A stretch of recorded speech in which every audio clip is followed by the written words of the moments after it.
Earlier this afternoon, we saw major developments in Trump's arraignment, and we have insights from several experts. It is not a crime for a former president to have his presidential records in the office of the former president. That is specifically allowed by the Presidential Records Act.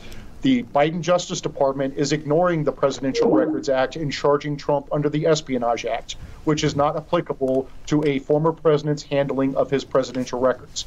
The Espionage Act would be applicable to a former president's handling of other classified records, but just not his presidential records. They're ignoring that, and they're trying to charge him with espionage, even though there is zero evidence that Trump intended to harm the United States. But the issue isn't whether you had the documents secure or not. The issue is that you either took the documents purposefully or otherwise, right?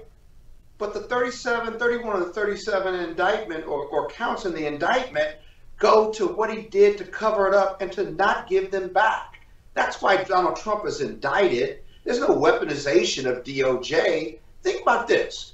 If DOJ did not indict Donald Trump for all he did with his body person and for all he did with moving the documents, with all he did with his lawyer to avoid turning these documents over, and we did not, quote, weaponize DOJ, what would that say about the rule of law and DOJ? It would say that Donald Trump was above the law. So this is not something that our founders expected. You know, their concerns were about bribery and corruption. That's why the impeachment clause includes the word bribery in it. Our founders were more worried about a president accepting money from a foreign source and that putting undue influence on him. You know what the founders did with their papers? They took them home with them.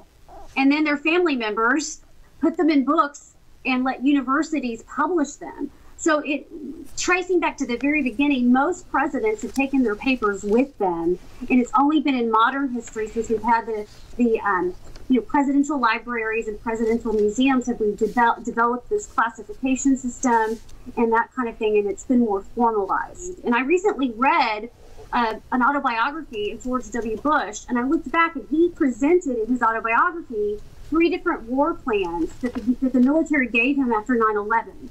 And those had to have been classified originally, right? And so the archives knows that presidents need documents like that to be able to write their memoirs.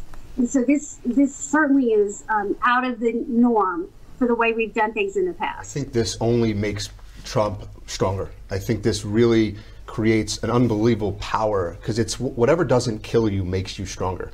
You can't say that about DeSantis. You can't say that about Chris Christie. You can't say that about any of the candidates that are running against President Trump. And it's so obvious that the establishment wants to get rid of this man because he continues to put the American people first, whereas the establishment continues to put the American people last. There's no more obvious case than this. It's a years-long political persecution. They spied on his campaign, as you know, from Russiagate and the Russia hoax. They sabotaged his administration. They framed a 3-star general. And they sought to undermine a sitting U.S. president, and now they're weaponizing a Department of Justice to imprison their political opposition and get him off the campaign trail. And that is unfortunate because America is really on trial right now. In my opinion, the constitutional republic that this country has is on trial right now. It's not just about Donald Trump, it's about our Constitution and our republic.